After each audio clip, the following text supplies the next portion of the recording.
So it's pretty simple in this sense. I wait for the slab to get kind of set up so it's not too sticky, or else the stamps really stick to that surface.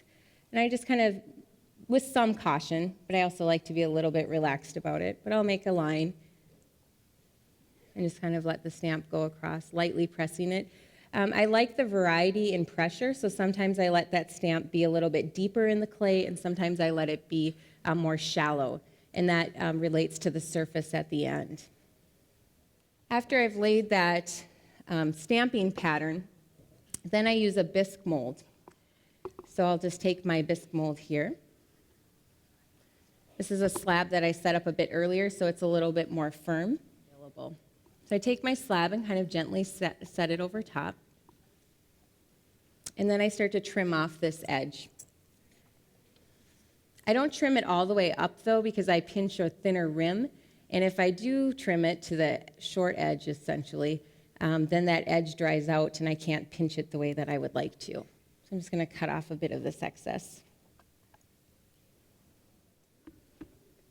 And then I use a serrated rib. It's flexible. It has a nice, the sharper edge, but the flexibility allows me to kind of bend it in my hand. And so I use that to kind of compress the clay against the mold. And I feel that it gets a better fit then when I'm trying to make the shapes.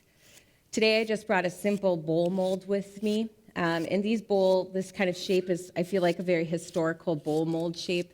Makes me think of membranous pots from the Southwest. You can find pots like this in Iranian cultures, and that's really appealing to me. To kind of work with something that's historical, and we can find a lineage for it, but then thinking about what do I do with it? What makes it my time era? What makes it contemporary?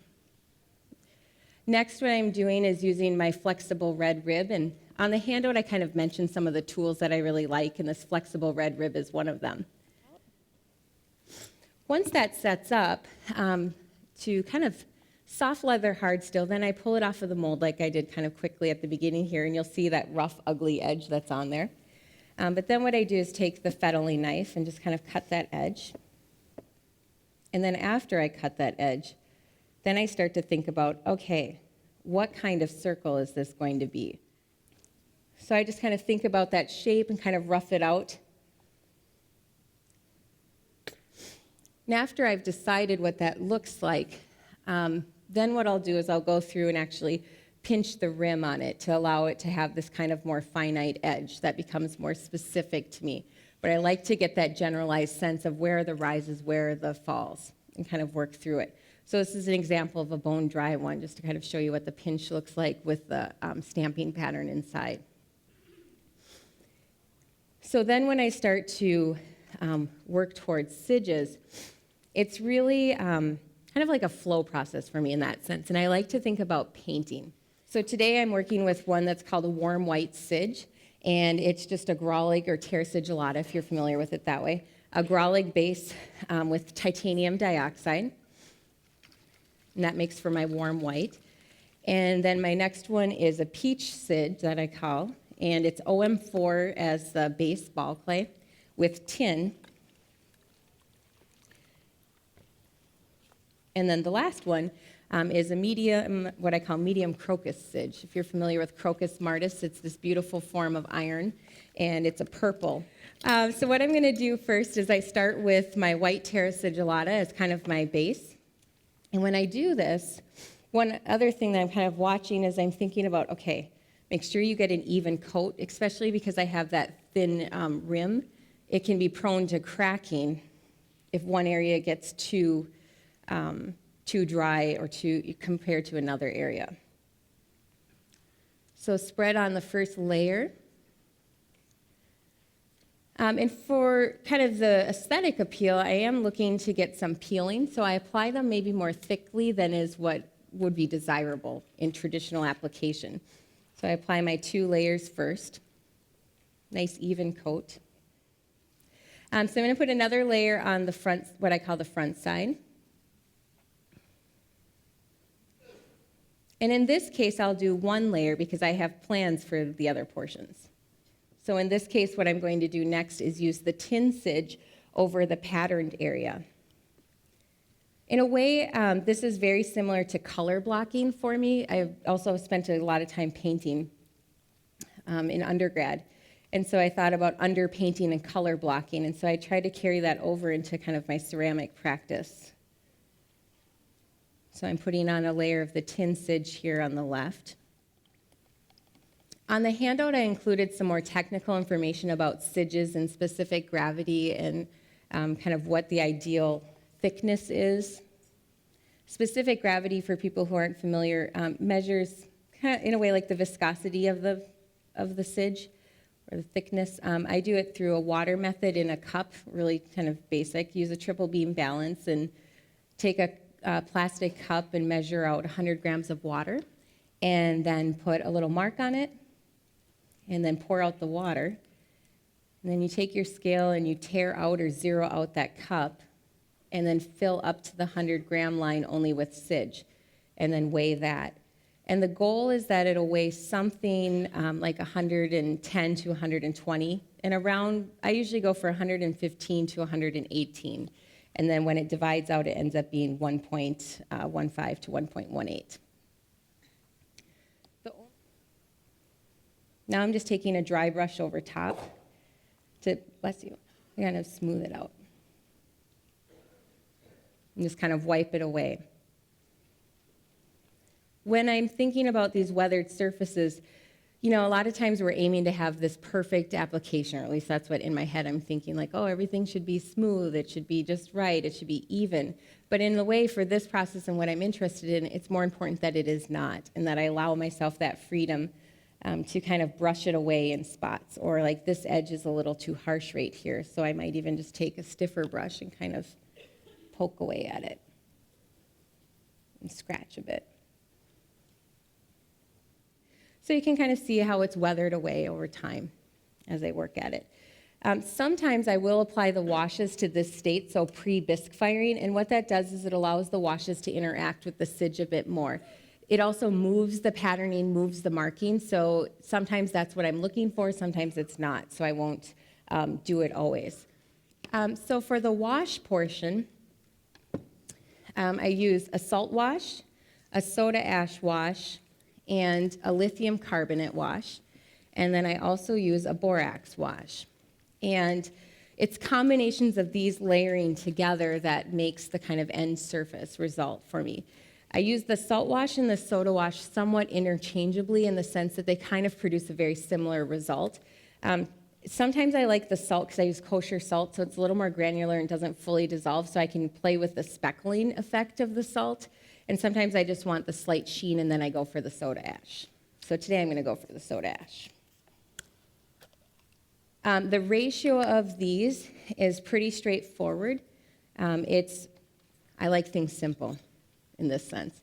1 tablespoon of whatever material I'm working with to about 3 tablespoons of water. So in the case of the soda ash, it's a tablespoon of soda ash to 3 tablespoons of water. Some days I'm really daring and I put in 2 tablespoons of soda ash, just to be risky. So I'm going to just do this soda wash over everything. That is why I don't burnish though too, because the soda ash really gives this nice sheen. And so then it sort of saves the legwork of burnishing. So the soda wash was a really nice alternative. A lot of my experimentation with washes started when I was in graduate school at Nebraska. And I kind of was attracted to that surface, and I really wanted to challenge myself to learn something new at that point. I wanted to work with a material I hadn't, so I switched to earthenware. I had been all stoneware. And I thought, you know, it'd be good to learn how to really do something in the electric kiln that satisfies me, because the reality is I'm probably going to be firing in an electric kiln and not a huge, beautiful onigami kiln, right? You know, can't really build that one every day. So the next thing that I do is sort of paint. And I think about it like painting with the washes, just like I did with the siges. So I'll have my lithium wash and my borax here. And I also use a bit of granular borax. For making the wash of the borax, it's a powdered borax, and so it's more like soda ash, if you're familiar with what they look like. Cognizant of it. And then I just brush it on real wet. And what I think about is kind of like, where do I want to highlight in the way that it's going to change it? The lithium will produce turn the tensage kind of this red-orange. So over top, when you put the lithium over the tensage, you'll get kind of this burnt color. I think you can see that up there on the screen. On the left-hand side of this piece, or the other side, is more what the borax powder does. It turns it sort of leathery ochre. That's kind of the difference. And then underneath, you'll see that kind of base white sige where it starts to peel off. With the lithium, when I apply that, the thicker that it goes on, the crustier it becomes and the more that it'll cause peeling. So on the inside of this little joined form, you'll see that there are areas where the sige has actually peeled off in there. And that's something that I actually really try to get, and I'll actually specifically paint a thick area of lithium in that spot just so that it comes off. And then kind of you have to stabilize that because you don't want your pieces peeling when they go to somebody's home, right? Like that's not really a good idea. So what I do is a sanding process. So you can just use a bucket of water or under a sink if you have the luxury of running water in your studio. You know what I mean. It's like hauling it down from the bathroom somewhere else. That's life. So I just use 400 or 600 grit or 600, 800 grit of black wet dry sandpaper. It's just from hardware store. And I put the piece actually in the water or else running under the sink. And I just use the sandpaper against that surface.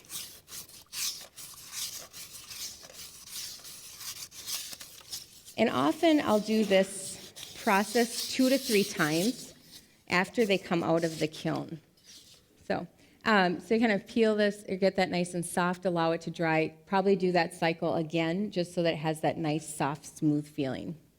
Something else that I do is work with borax in its granular form. I use it in its powdered form to kind of give that leathery look sometimes, but I also use it to kind of sprinkle over, and I'm just going to show you what it kind of can look like. So in this particular piece, this is a layering of the crocus martis sige, which is the kind of purpley color that you'll see. The yellow comes from a pink yellow sige that I use that's pink when you don't have anything over top of it, and then when I put something over top of it, it turns yellow.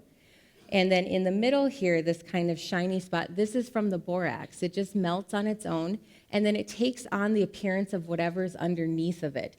So the variation that happens, if it's on a blue-black surface, it turns into this like kind of golden color and kind of strips it away from the clay, so you see some of the clay, but then also like a pool of blue-black at the bottom. And then this is an example where it's a really heavy-handed sprinkle. So you'll see this kind of golden pooling. It's almost like glass kind of crystallizing in the bottom.